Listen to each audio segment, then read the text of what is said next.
Един от най-разпространените митове за подовото отопление е, че то вдига прах и води до по-мръсен въздух. Това твърдение обаче е напълно невярно. Истината е, че подовото отопление всъщност намаля циркулацията на прах в помещението. Друг, често срещан мит е, че подовото отопление може да доведе до разширени вени или да влоши съществуващи проблеми с кръвоносната система. Това твърдение също е безпочвено.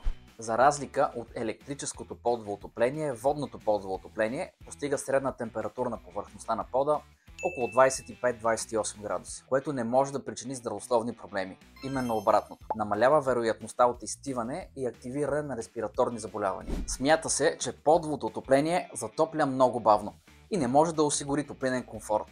Това не е вярно, освен в случаите, когато системата е проектирана и инсталирана неправилно.